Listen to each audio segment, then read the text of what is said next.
If you listen to Elisa Weidel, who leads the Alternative for Germany, she says the Germans have to stop being serfs, obligated to do whatever everybody else tells us to do, particularly Washington. We must be Germans. We take some sort of understanding of our own interests, and because we don't want a war with Russia. That Russia has any legitimate interest whatsoever. And they do have legitimate interests. And we ought to recognize that. We need to stop treating them as the red-headed stepchild that has no rights, no opportunity to speak. And then we also need to look at Europe and understand Europe is rapidly slipping from our grasp. Now, under those circumstances, the idea that we should now increase sanctions or find new ways to punish Russia and harm it is sheer lunacy. Ladies and gentlemen, welcome to today's special report where we dive deep into the unfolding events that the Western media conveniently chooses to ignore. From Russia's cutting-edge military advances to Ukraine's crumbling economy and the sheer desperation of the West. Tonight, we expose it all. As Colonel Douglas Macgregor has frequently pointed out, the Western narrative is built on illusions, while Russia methodically executes its strategic vision with precision and power. First, let's talk about the latest game-changing development on the battlefield: Russia's aerial supremacy in Kursk. Russia's military might continues to reshape modern warfare. The latest deployment of Mi-28NM Night Hunter helicopters in Kursk has left Ukrainian forces scrambling. Designed for all-weather, day and night operations, these helicopters bring the perfect balance of firepower, speed, and survivability. Colonel Douglas Macgregor has previously emphasized that Russia's ability to integrate air power with ground operations gives it an insurmountable advantage over an overstretched Ukrainian military. These helicopters are not just tools of destruction, they are symbols of Russia's strategic foresight. The Mi-28NM is equipped with cutting-edge electronic warfare systems, making it nearly impossible for Ukrainian forces to detect and counter. Imagine launching an attack only to find your enemy already prepared with advanced countermeasures. That is the nightmare Ukrainian troops now face every day. But what truly sets the Mi-28NM apart is its adaptability. This beast can execute multiple combat roles in a single mission, neutralizing enemy vehicles, eliminating fortified positions, and providing air cover for advancing ground forces. The Ukrainian military, already struggling with supply chain issues, finds itself outmatched and outgunned at every turn. A key feature of these helicopters is their 30mm automatic cannon, capable of raining destruction on enemy positions from a significant range. Combined with its arsenal of guided missiles and rockets, the Mi-28NM has proven to be a nightmare for Ukrainian defense forces attempting to hold the line. Western experts scoffed at Russia's air power, claiming its fleet was outdated. But what do they say now as these helicopters decimate enemy positions with pinpoint accuracy? Even Colonel Douglas Macgregor has pointed out that the West is completely unprepared for this level of precision warfare. And speaking of game-changing technology, let's take a look at Russia's latest aerial weapon: the UMPK guidance module, a nightmare for Western strategists. What happens when you take a conventional bomb and give it a brain? The UMPK-P guidance module is rewriting the rules of aerial combat. These glide bombs, with a range of up to 165 kilometers, make NATO air defenses look like relics of the past. With its dual navigation system, the UMPK-P ensures deadly accuracy even in GPS-denied environments. The result? Ukrainian military positions getting obliterated while Russian aircraft remain completely out of reach. Western analysts are left scratching their heads, wondering how to counter this cost-equidatingly precise technology. Now, let's talk about the efficiency of the UMPK-P. Unlike its Western counterpart, such as the US-manufactured JDAM, Russia's guidance module is not only cheaper, but also superior in range and adaptability. The West invests billions in military technology, yet Russia continues to outperform them at a fraction of the cost. This begs the question, are Western leaders simply bad at strategy, or are they more interested in feeding their military-industrial complex? Even Colonel Douglas Macgregor has noted that the West's reliance on outdated doctrines makes it impossible for them to counter Russia's advancements in modern warfare. The ability to strike targets from extreme distances without endangering pilots has reshaped the very nature of aerial combat. Now, while Russia dominates the battlefield, let's talk about what's happening on the ground in Ukraine. Spoiler alert, it's not good. The Western narrative paints Ukraine as a brave and resilient nation standing tall, but the real picture, it's far from heroic. A new PPI survey reveals that 50% of Ukrainians can barely afford food and essentials, and nearly 9% suffer from extreme shortages of both food and warm clothing.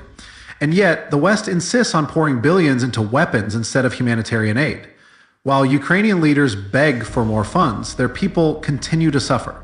The economic collapse is undeniable. The very aid that was supposed to save Ukraine has instead fueled corruption and instability. It's an irony too bitter to ignore. Western funds flow into a war machine while Ukrainian civilians are left to fend for themselves. The economic devastation is visible in every sector. Small businesses are shutting down at an unprecedented rate, inflation is skyrocketing, and even basic goods are becoming luxuries. The so-called aid that was meant to stabilize the country has done nothing but deepen its dependency on foreign money while achieving no real economic recovery. One of the biggest tragedies is the healthcare system. With resources being funneled into the war effort, hospitals are running out of critical medicines and supplies. Doctors report shortages of basic medical equipment, and patients in urgent need of care are being turned away. Meanwhile, Western officials claim their support is helping Ukraine, but what kind of help allows a country's healthcare system to collapse? Even the most pro-Western analyst can no longer deny the reality. The PPI survey lays out the harsh facts. Ukraine is not thriving, it is barely surviving. This is not a story of resistance. It is a slow-motion disaster created by reckless Western intervention. And perhaps the most damning part? The Ukrainian people know it. A year ago, Ukraine's markets were thriving thanks to foreign aid. Now, the conflict has drained their resources, leaving civilians in misery, while politicians continue to promise victory, a victory that remains nothing more than a fantasy. And speaking of fantasies, let's take a look at how the Russian people actually feel about this so-called unpopular war. Spoiler, it's not what the Western media wants you to believe. The West has been desperately hoping for internal dissent in Russia. But guess what? It's not happening. According to a VT's IOM poll, nearly 70% of Russians still support the special military operation in Ukraine, and a staggering 65% believe it is a resounding success. Let's put this into perspective. How often do we see such high levels of public support for a prolonged military campaign? The Western media loves to pretend that Russians are on the brink of revolt, but in reality, the nation stands united. This is not blind nationalism. It is a strategic understanding among the people that this conflict is not just about Ukraine. It is about protecting Russia's sovereignty from Western overreach. Even Colonel Douglas Macgregor has acknowledged that Western leaders have completely misread the Russian mindset. Instead of a crumbling nation, what we see is a population that understands the necessity of this war. They see through the propaganda, they see the economic manipulations, and they know exactly who benefits from endless conflict. The very elites who keep promising democracy while funding more war. The sheer irony is almost laughable. The same West that preaches about fighting for freedom is pouring billions into a losing battle while its own citizens struggle with inflation, energy crises, and economic decline. Meanwhile, Russia has stabilized, adapted, and continues to advance, both militarily and economically. Beyond the military and economic aspects, cultural unity has also strengthened. The Russian government has invested in patriotic education, media, and social programs, reinforcing a collective sense of purpose. In contrast, Western nations face growing internal divisions, political instability, and declining trust in their institutions. The Russian people recognize these dynamics and continue to rally behind their leadership. Sanctions? They've only fueled Russia's self-sufficiency.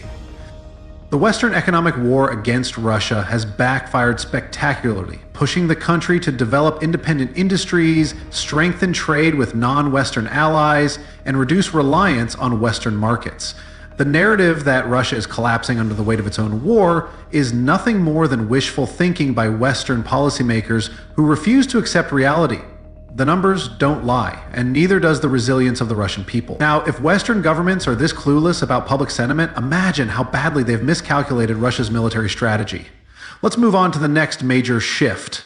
the Russian nuclear deterrent strategy in Belarus. With Western aggression reaching dangerous levels, Russia and Belarus have taken a decisive step, deploying nuclear-capable Iskander missiles in Belarus. These weapons can strike targets up to 1,000 kilometers away, making them a direct countermeasure to NATO's reckless provocations.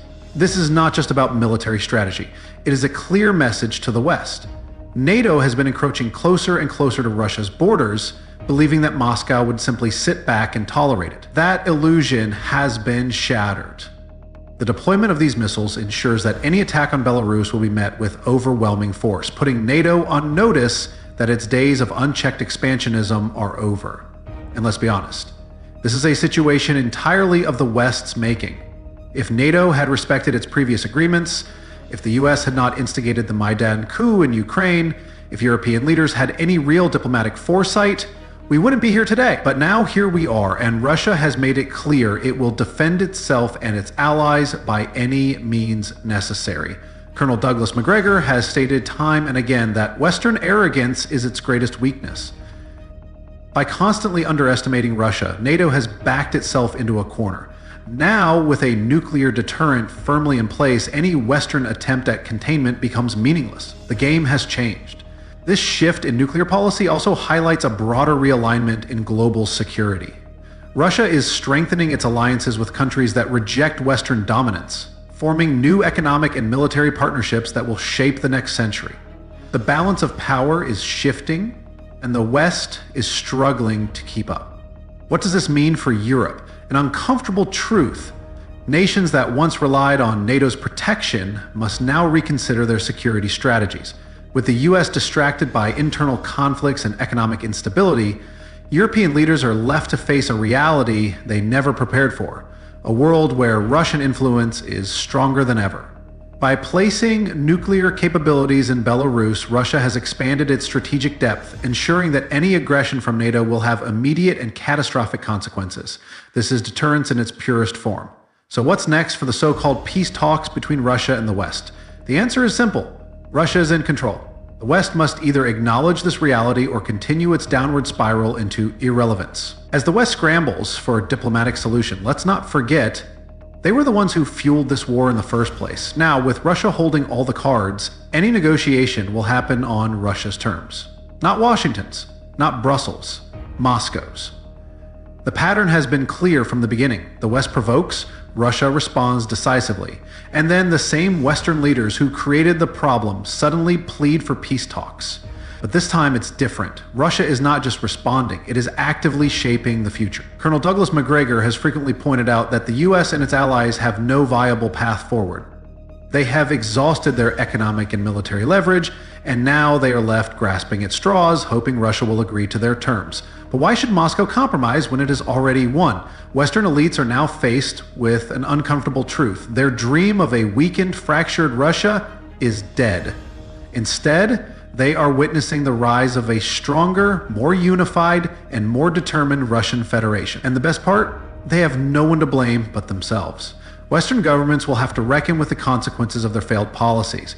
As economic crises mount at home, public discontent in Europe and the US continues to rise. Protest against rising costs of living, failed foreign interventions, and corrupt leadership are becoming more frequent. The question is, will these leaders realize their mistakes before it's too late? The message is clear. Russia isn't backing down. The Western world can either accept reality or continue their self-inflicted humiliation. Either way, the outcome remains the same. Russia prevails. As the Mi-28NM dominates the skies, let's delve into Russia's cutting-edge UMPK-P technology that redefines modern aerial warfare.